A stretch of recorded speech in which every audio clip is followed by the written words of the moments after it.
Je sais que beaucoup d'entre vous vont être tentés d'arrêter cette vidéo dès les premières secondes. Je sais que vos oreilles vont siffler, que votre estomac va se retourner et que vous allez me traiter de monstre, d'abomination, d'animal sauvage qui ne mérite même pas de respirer le même air que vous.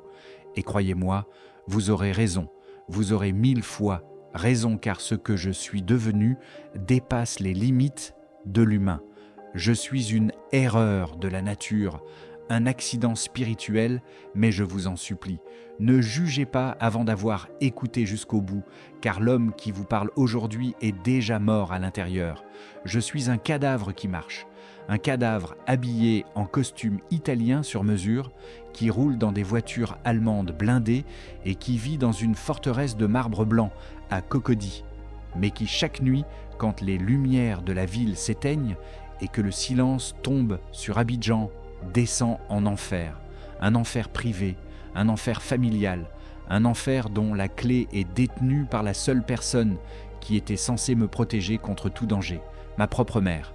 Je m'appelle Hervé, j'ai 42 ans aujourd'hui, et depuis 15 ans, je vis dans le péché le plus absolu, le tabou suprême, l'interdit que toutes les religions, toutes les traditions et toutes les lois morales condamnent avec la plus grande fermeté. Je couche avec celle qui m'a donné la vie. Je partage la couche de ma mère biologique en échange d'une richesse illimitée, d'une puissance financière qui fait trembler les banques. Et aujourd'hui, je suis à bout de force, je suis à genoux, je demande de l'aide car le pacte est en train de se briser, les murs se fissurent et je sens que ma fin est proche. Une fin qui sera bien pire que la mort elle-même. Pour comprendre comment un être humain normal peut en arriver là, il faut remonter le temps. Il faut revenir 15 ans en arrière. J'avais 27 ans à l'époque et j'étais l'incarnation vivante de l'échec. Le raté de la famille, le genre de garçon sur qui personne ne mise un franc.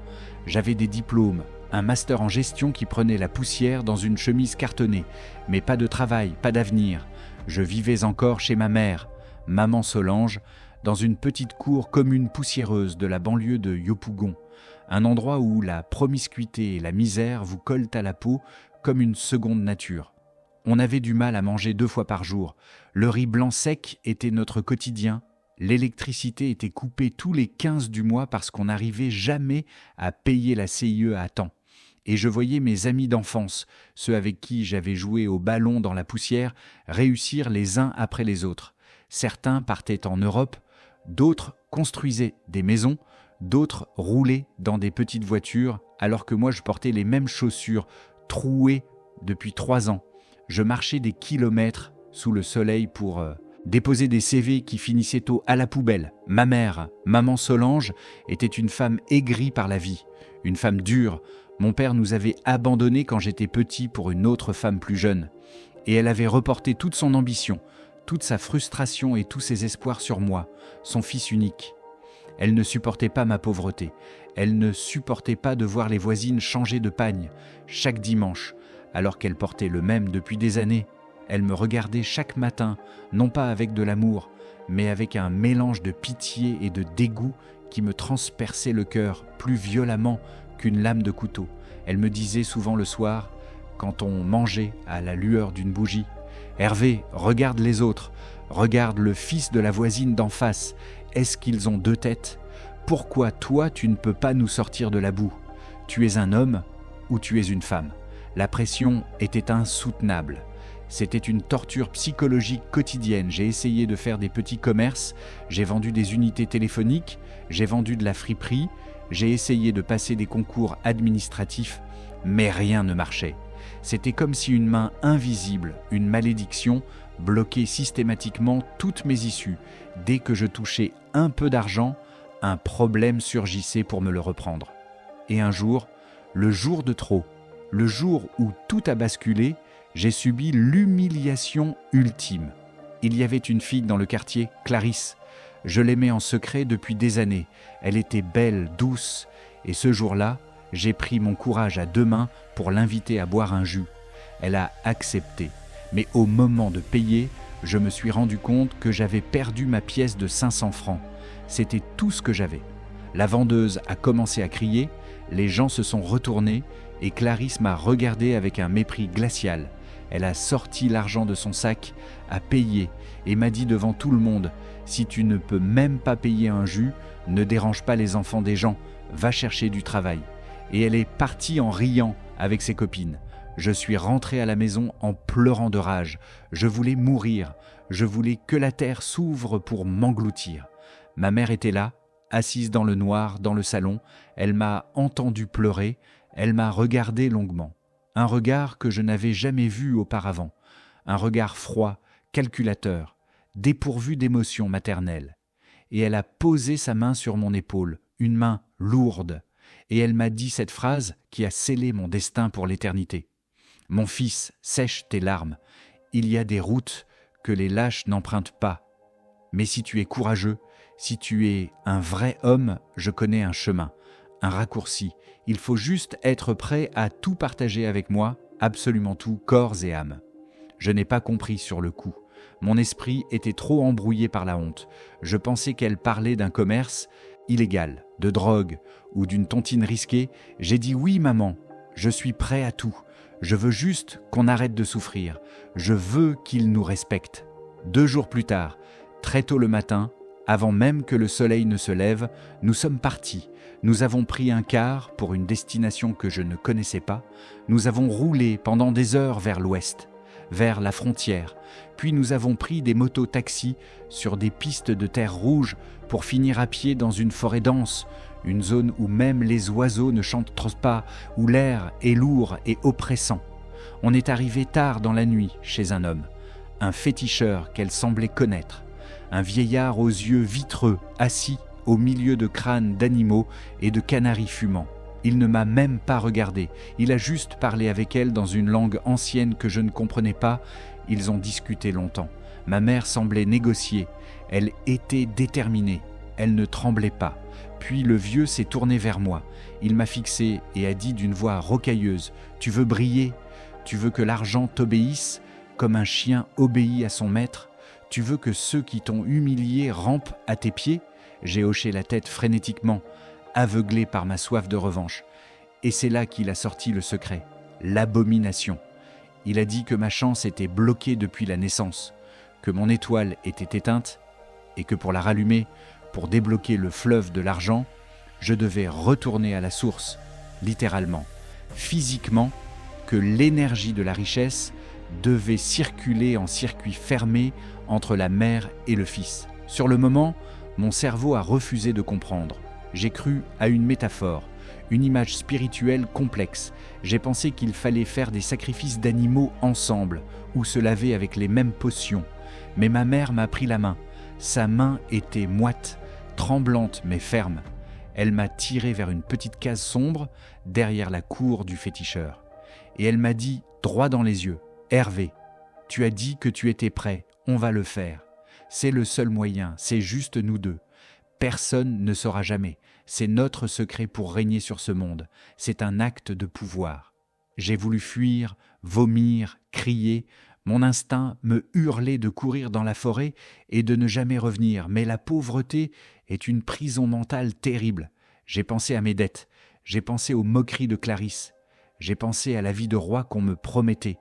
Et j'ai regardé ma mère. Elle n'avait plus l'air d'une mère à ce moment-là. Elle avait l'air d'une associée, d'une complice.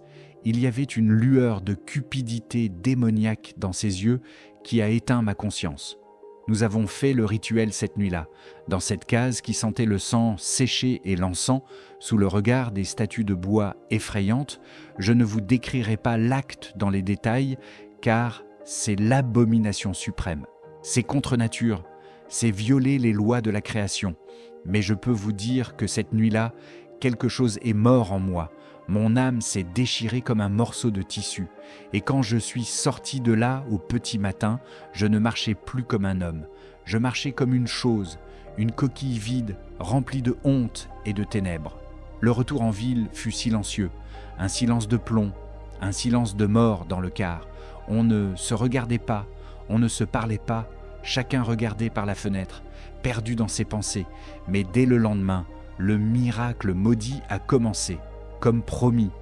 J'ai reçu un appel d'un ancien ami que je n'avais pas vu depuis des années. Il me proposait une affaire dans l'immobilier, un truc simple, servir d'intermédiaire pour la vente d'un terrain.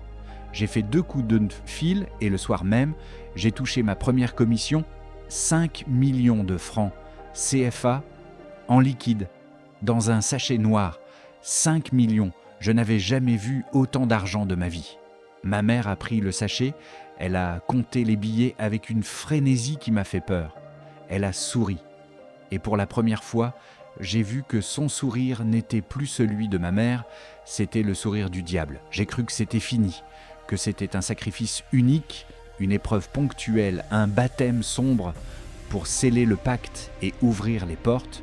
Je me disais que je pourrais vivre avec ce souvenir honteux en l'enfouissant au fond de ma mémoire.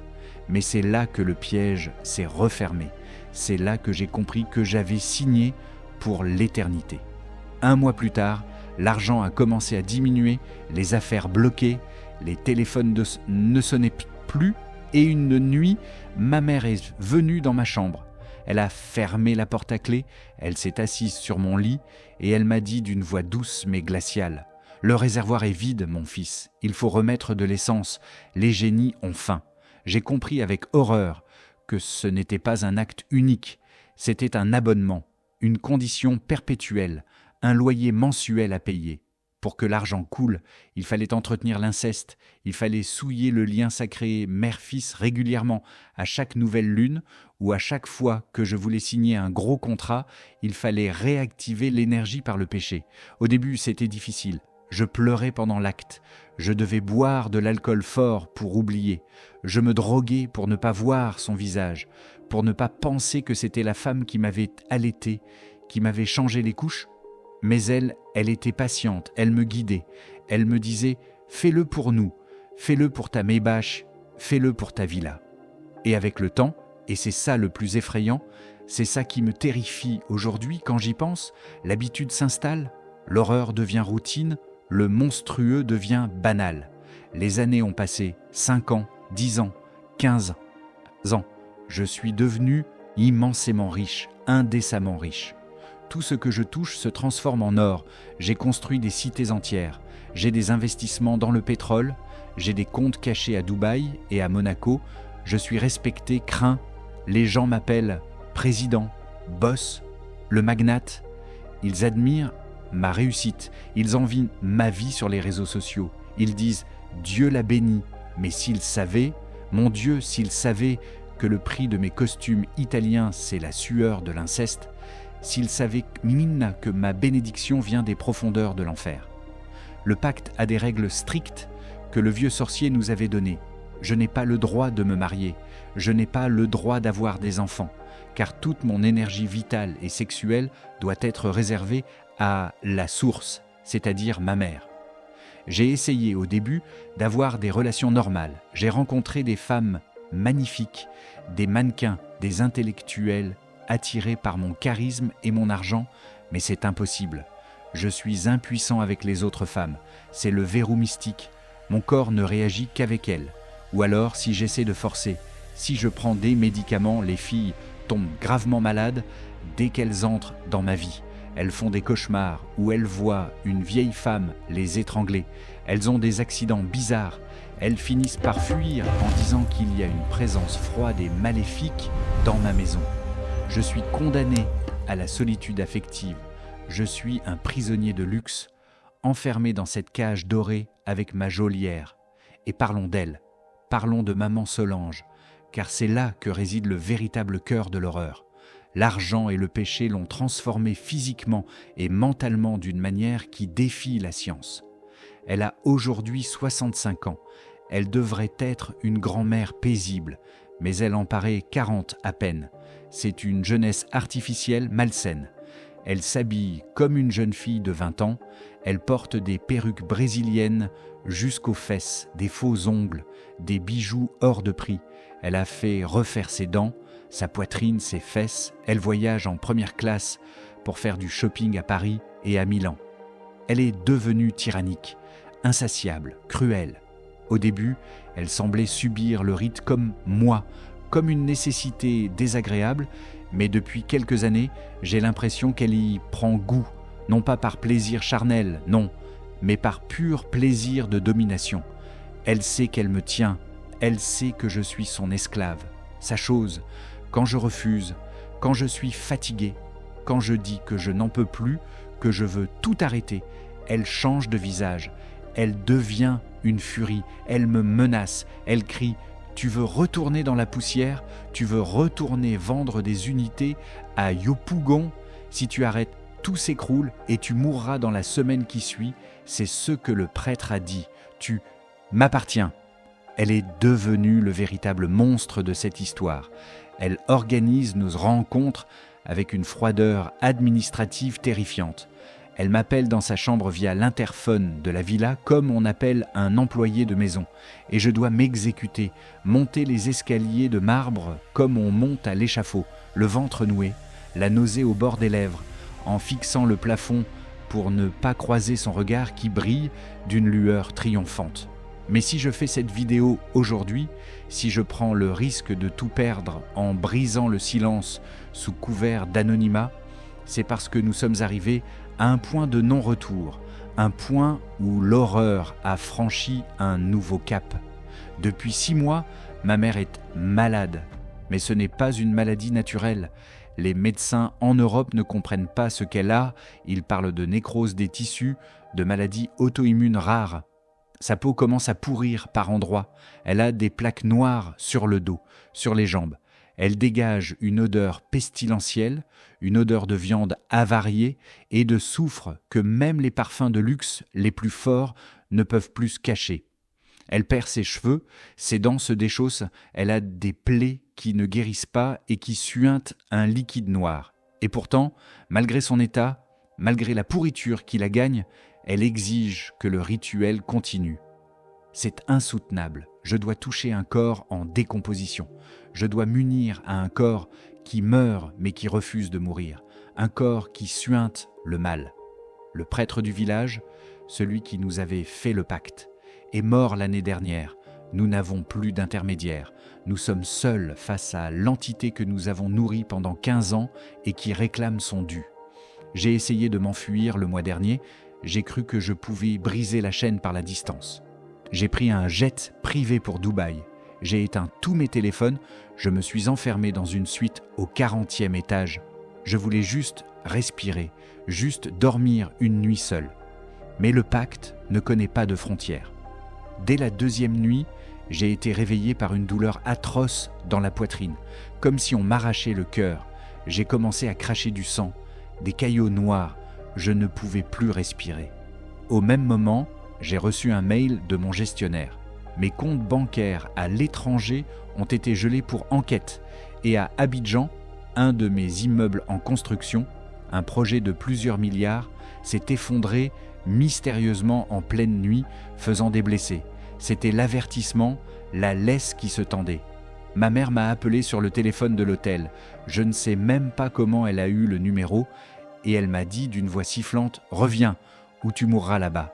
Je suis rentré en urgence, j'ai pris le premier avion, tremblant de peur, et dès que j'ai franchi le seuil de la villa et que j'ai recommencé le rituel avec elle, tout est rentré dans l'ordre instantanément. Ma santé est revenue, les comptes ont été débloqués, les problèmes se sont évaporés. Mais mon âme, elle, est descendue encore plus bas, dans des abysses dont on ne revient pas. Je suis piégé, totalement piégé. Je suis l'homme le plus riche du pays, mais je suis le plus pauvre des hommes. Je n'ai pas d'avenir, je n'aurai pas de descendance. Mon nom s'éteindra avec moi comme une bougie qu'on souffle. Et je sais que ma fin sera tragique. Ma mère perd la tête par moments. La maladie attaque son cerveau. Elle parle seule dans les couloirs de la villa la nuit. Elle parle à des gens invisibles.